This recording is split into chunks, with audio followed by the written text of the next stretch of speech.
మనం నిత్యం చేసే ప్రయాణంలో ఎక్కడో ఒక చోట ఈ శునకాలు తారసపడుతూ ఉంటాయి. మనం వాటికి అయ్యో పాపం అంటూ ఆకలి తీర్చడానికి 4 బిస్కెట్లు ఖచ్చితంగా మానవతా దృష్టితో అందజేస్తాం. అవి అత్యంత విశ్వాసం కనబరుస్తాయి. ఎప్పుడన్నా 2 బిస్కెట్లు పెడితే చాలు చాలా విశ్వాసంగా ఉంటాయి. మన ఇంటి వీధిలోనూ, మనం వెళ్ళే ఆఫీస్ రోడ్లోనూ వాటికి 4 బిస్కెట్లు ఇస్తే చాలా విశ్వాసం ఉంటుంది. కానీ ఇవాళ రాజకీయాల్లో చూస్తే అధికారం ఏ పార్టీలో ఉంటే ఆ పార్టీలోకి నేతలు మారిపోతున్నారు. అప్పటి వరకు వీరికి క్యాబినెట్ హోదా కల్పించి అధికార అండదండలు కల్పించినటువంటి నాయకులను వదిలేసి మరీ వెళ్ళి ఏ పార్టీ అధికారంలోకి వస్తే దానిలో వెళ్ళిపోతారు. అంటే కుక్కలకు ఉన్నపాటి విశ్వాసం రాజకీయ నాయకులకు లేదు అని మనం చెప్పుకోవాలి. ఇక్కడ అత్యంత దారుణంగా వ్యవహరిస్తాం. ఈ పార్టీ ఆ పార్టీ అని కాదు, అధికారంలో ఏ పార్టీ ఉంటే ఆ పార్టీలోకి నాయకులు ఇలా జంప్ అయిపోతారు. అంటే వారి యొక్క కార్యకలాపాలు సాగించుకోవటానికి అధికార పార్టీని అడ్డం పెట్టుకునే దానికి ఏ పార్టీ అధికారం ఉంటే ఆ పార్టీ వీళ్ళని నమ్ముకున్న కేడర్ని కానీ, వీళ్ళని నమ్ముకున్నటువంటి నేతలను కానీ ఎవరిని కూడా వీళ్ళు పట్టించుకోరు. వాళ్ళ స్వలాభమే వాళ్ళకి ముఖ్యం. అప్పటి వరకు ఓ పార్టీ జెండా మోస్తారు వీళ్ళ కోసం కార్యకర్తలంతా. మళ్ళీ వీళ్ళు జెండా మార్చేస్తారు. మార్చేగానే ఇంకేముంది పొలవమంట మళ్ళీ ఆ జెండా పట్టుకోవాలి వీళ్ళంతా కార్యకర్తలు.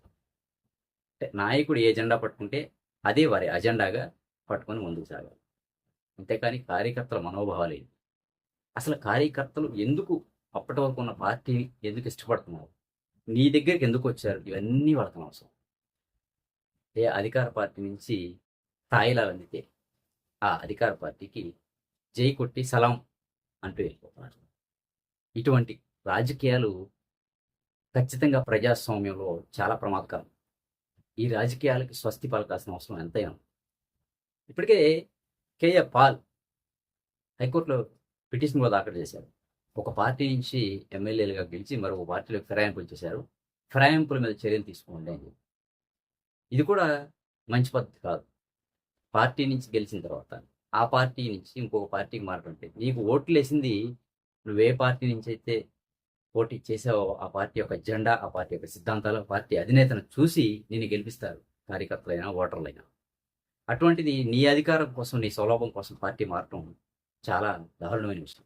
కార్యకర్తల మనోభావాలతో పని లేకుండా, ఓటర్ల మనోభావాలతో పని లేకుండా, ఓటర్లు నీకు తీర్పునిచ్చింది, విజయాన్ని అందించింది ఆ పార్టీని నచ్చి, నువ్వు ఆ పార్టీ నుంచి నీ సొంత లాభం కోసం ఇంకో పార్టీలోకి వెళ్తే అక్కడ ఓటర్లు అవమానించినట్టు.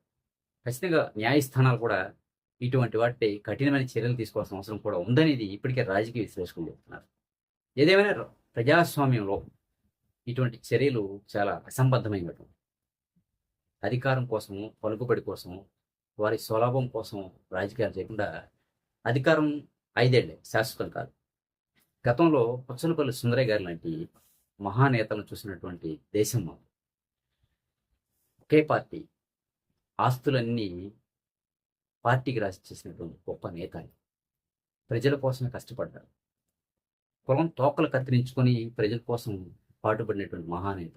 వారసులు కూడా లేకుండా చేసుకున్నటువంటి మహోన్నత నేత పుచ్చలపల్లి సుందరయ్య గారు. అటువంటి నేతలు ఉన్నటువంటి మన భారతదేశంలో ఇటువంటి విశ్వాసం లేనటువంటి నేతలు ఉండటం చాలా దౌర్భాగ్యం. భవిష్యత్ రాజకీయాల్లో అయిన నీతివంతమైనటువంటి రాజకీయ నేతలు పుట్టుకొస్తారని ఆకాంక్షిద్దాం. Thank you.